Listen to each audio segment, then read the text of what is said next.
Hey there everybody, it's time for another astrology classroom episode, and if you recall July I did a big old poll to find out what everybody wanted to talk about, and overwhelmingly fate versus free will in astrology, as well as talking about transiting planets, phases in the natal chart, took the cake. This is the one that most people put their stock in, and so I'm really excited to have this chat here with you. Now, those of you who have been watching me for long enough, or have even gotten readings with me, or seen some of my posts on some of the Scarlet Moon, pages out there, know that I don't look at fate as something that is set in stone. Fate and destiny, I look at them as a tide. And tides can be strong, tides can be weak. And we have free will to choose what to do with that tide, okay? There are plenty of people who don't actually have their readings come true because they don't choose to participate in life. And sometimes that's the best decision, to not do something if something bad or something negative is going on. Now, there can be also times where we really do want to actually get up and do something, but again, the choice is there. I like to, remind everybody that, when it comes to my personal philosophy, as far as the way I look at things, I am considered, I consider myself an existentialist, as well as a magical humanist, and, a bit of an absurdist. So there is definitely a sense of we have our free will, and that our existence precedes our essence, as in, we don't become unless we are. So we create with our existence the essence of who we are. And astrology has only so much say in that. Just like your parents who raised you only have so much say in that. The town or the neighborhood you grew up in has only so much say in that. And what you do, choosing to fight the tide, wade the tide, get off the beach, play in the water and splash around, that's still a part of your free will. And a lot of people, make the mistake of doing things like coming to astrology or tarot, thinking that everything is set in stone, and that they can't do anything about something, and they are stuck in a situation that could be challenging, a bad aspect, a rough planet in the natal chart. And the truth is that, no, you can do something about it. You can do something about everything. Some people come looking for something foolproof. I can tell you 1,000 times, I've had people who, wanted to find the relationship or the job that, no matter what, could not fall apart. I've seen perfectly compatible romantic charts fall apart because neither party in the relationship was willing to actually get up and do something to keep the relationship strong.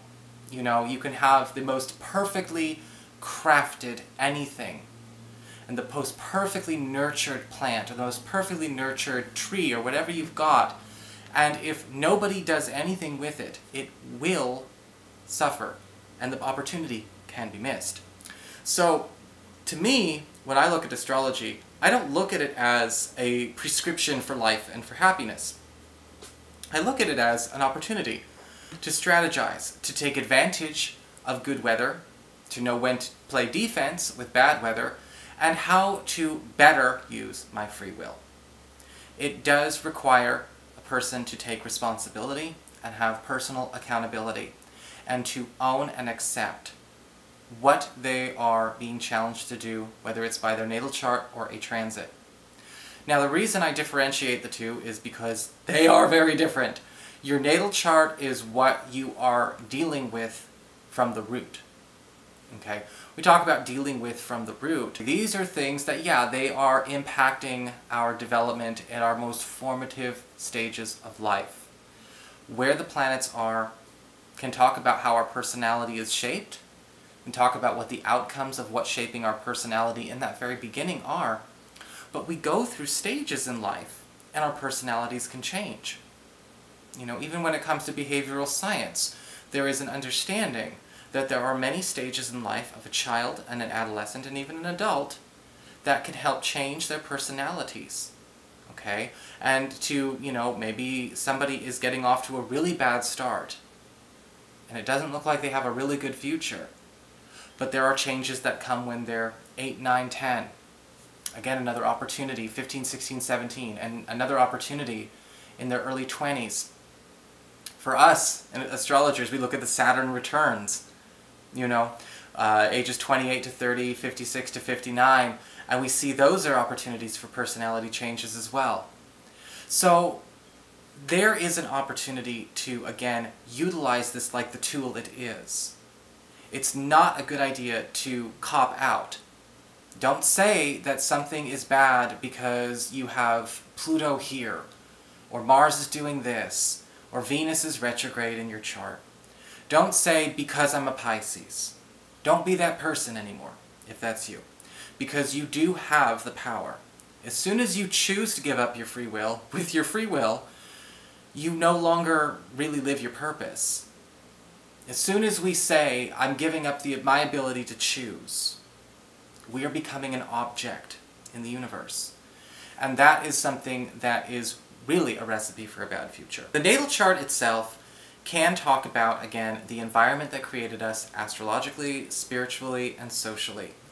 A person can look at their charts and see what their relationships with their parents are like. Who is the most influential figure? Is it the father in Saturn, the mother in the moon? Is it maybe maybe it's the next parent, the step parent? Maybe there's something going on in your home environment. Okay? Look at the health of the fourth house. What are we learning about the fourth house there? Maybe there is a way to explore what your skills are, what your strengths are. We all have natural proclivities, right? We all have natural skills that come to us. I do not have a musical bone in my body. I could go and I could just insult a piano for an hour and a half. It would be rude to everyone in earshot. But if I chose to go and get the training, if I chose to invest time, energy, and money in developing the skill, which could take years, I could actually be pretty good. And everyone has that choice. My skills are not in music. Visual art, drawing, sure. Writing, sure. This, sure. But those can also be seen in my natal chart as well. Okay? Visual illustration tends to come with the third house. Jupiter rules my third house. Neptune's in my third house, creativity. Okay, so that's all going there for me. But if I wanted to do something else, it doesn't say that I can't. A lot of people are afraid to actually take that step. A lot of people I've had conversations with, online and in person, often feel threatened by this idea of free will. Almost like the very topic is blaming the victim. And it's not. Because there are a lot of people out there, you go and have these conversations, who didn't know they had free will in the first place. Generations of people have been raised to believe they don't have a choice when they do. Their only choice was to choose between not believing it and suffering, and believing it and suffering. You may have Neptune in your first house in your chart. That maybe gives you the impact of Neptune in your first house in your chart. But transiting Neptune could be moving somewhere else. Transiting Neptune could be in your fifth house right now, which actually brings you through a phase in life that does change your personality depending on the choices that you are making with those stimuli. Okay? We are all going through these shifts all the time. Yes, we can look at our natal chart and see the touchstone, right? Mars in Virgo in the 10th house for me. So, going into the video we talked about planets, right? Just a baseline run of the planets. We see that that is how Nico solves his problems, fights his battles, gets angry, all of those kinds of things. Mars in 10th house in Virgo. That is how I enact those feelings. However, that is just a flavor. Whether it's coming in verbal form, action form, liquid form, powder form, audio form, that's going to change according to the phases of astrology. There's a reading that always stands out to me when I am thinking about this kind of thing. I had a reading one time, I think this is probably about 2 years ago, and there was a woman who was trying to figure out somebody, and she felt so betrayed because she thought she knew this person through and through based on their astrology. But they weren't behaving like somebody with Uranus in whatever house it was. They weren't behaving like somebody with a Mars in whatever sign it was. And I said, look at the transits. Look what's going on now. You're working with 20-year-old data. That's like asking me if I still watch Ninja Turtles. It doesn't work. Yes, Ninja Turtles was a thing to me, right? And there are some things I keep from my childhood, you know? Some things I definitely keep from my childhood that still, you know, make me laugh and make me smile and kind of bring me home, so to speak. But you're not going to say Nico likes Ninja Turtles, you know, and treat that as a big personality trait anymore, as a big important deal to me. And that was a lesson I think that this person had to learn about, okay, phases and transits matter. Now, this person, of course, has a choice when it comes to transits. Our free will obviously supersedes everything. But when it comes to transits, of course, here comes the tide. Wade the tide, play in the water, get off the tide, get swept out to sea, get off the beach, whatever you want to do, you have a choice. But if you're not going to participate in any way, shape, or form, you're still making a choice to give up your free will. Don't do that. Don't be that person. The interesting thing about this that I always find with people is that people's personalities will change also due to things that you can see in a person's astrology transit chart. Sometimes there are things that can come up. Saturn transit the natal Neptune can create a huge change in a person's psychology based on whatever stimuli or maybe whatever event is occurring with them in the house that it's present in. Some people will suffer, unfortunately. It can happen, a life-changing event. It could be traumatic, or it may not be traumatic, around the first Saturn return, ages 28 to 30. And depending on what it does in their chart, they are presented with opportunities to change their personality based on how they cope. Okay, and then obviously their brains, their personality, and their psychology adapt. When it comes to transits themselves, certain planets will make a lap of the zodiac in one solid year every time. Mercury, for instance, will always go through the entire zodiac. Personal planets, in this case, usually we talk about Mercury, Venus, and Mars, tend to be short-term, you know, strides through any given sign, with, you know, again, leaving room for retrogrades and things like that that occasionally come. Those planets themselves are not personality changers, or opportunities for personality changes all by themselves. They bring up events, they bring up occurrences, they bring up opportunities, and they have a tendency to be more about the everyday. Alright, the everyday challenges, opportunities, and occurrences that you could play around with. The outer planets, especially Saturn, Uranus, Neptune, and Pluto, are the ones that they're the ones that will affect a personality change if there's an opportunity to make one. Pluto transits may be 5 signs in a person's lifetime, depending. You're never going to have a Pluto return. Pluto takes about 250 years to go around the whole zodiac. Pluto is also seen as a generational planet. You may be noticing that, you know, a lot of people in your generation may also be experiencing the very Pluto type of energy, depending on what house in its chart it falls.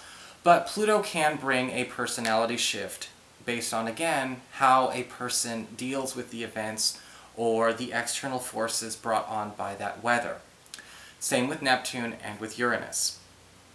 I think what makes things very confusing for people is that a lot of modern astrologers, especially people who are on the internet and on YouTube and doing blogs and all of those kinds of things, sometimes do not remember to actually differentiate between personal astrology horoscopes, again, sign by sign, which is what I do, personal astrology natal chart horoscopes, which is what I do as a service by appointment, And then we talk about global collective astrology, which is a completely different thing. Global collective astrology is an assessment of the present sky using the natural wheel of the zodiac. So, when a person is doing collective astrology and they're talking about the moon, they'll say the moon rules Cancer, the 4th house of home and family. They are talking about the natural house ruler for the whole collective, but not the individual. And a lot of people I've done readings for have gotten confused by this. I actually had a reading the other day with a gal. I mentioned the moon, and she was talking about the moon in the 4th house, home and family, and she kind of got ahead of me, and I said, well, the moon does rule that for the collective horoscope, but the moon in your chart rules your 10th house of career, not your home and family. So we can get confused. The moon does not represent the 4th house for a Pisces sun in just a general sign-oriented horoscope. The moon represents Cancer, the 5th house for a Pisces in that solar chart. When a person obviously looks at your individual chart, the rulers of the houses and the signs in your chart are completely different than the global collective. And that means that, no, it doesn't mean you don't have free will. It just means that, again, you are also looking, you're making the choice between fate and free will with a completely different medium, so first get on the right medium.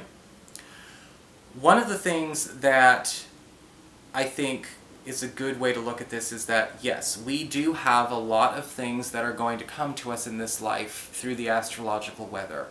You know, our actions are our own. Our choices to do or not to do are our own.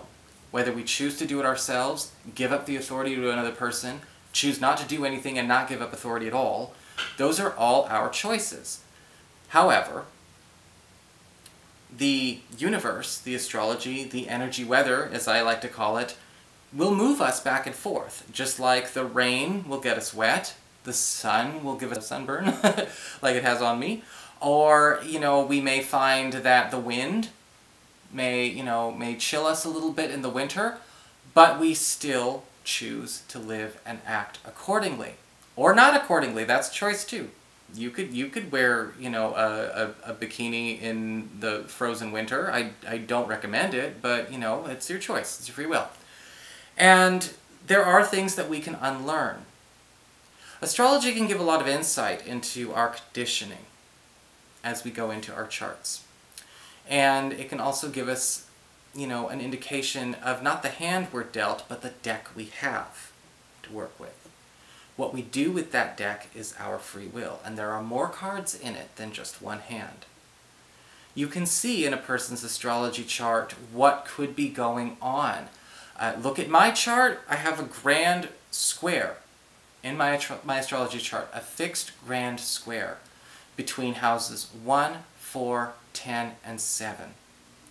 And this is a challenge to be able to make all of those things work in harmony, as opposed to always being in a situation where I have to choose one thrive and one does not. Does that mean I will be stuck in a life where, in order for me to have the career I want, I have no family? No. Does that mean in order to have the love relationship I want, I have to alienate myself from my personal desires and my desire for alone time and independence? No. It's a lesson in learning how to weigh these things. A grand square like that, you usually get to enjoy two things, while the other two things, you know, need to learn to be integrated or incorporated somehow. So I learn lessons about that, and I can reflect and see exactly when I let the square do the talking, which was the challenge, not to do that, and where I'm learning how to make everything work at the same time in harmony. It's up to you to take up that cup. Some of you may feel that, you know, you don't have an easy set of planets to deal with. Maybe you feel like that Mars opposite your Saturn, conjunct your Pluto, you know, is always going to be with you and haunting you to the end of your days. No, it's not. It will present you with stimuli.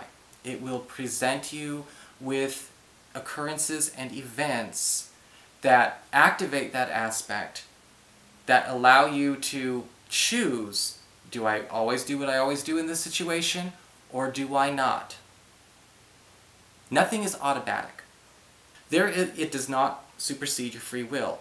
There is a space between your thoughts, your energy, your actions, and what you manifest your reality with, where you put that power and energy. In astrology, there is a space between the event, you, and the choice. And that is what I think a lot of people can learn in order to know how to turn astrology into a very powerful asset and tool going forward.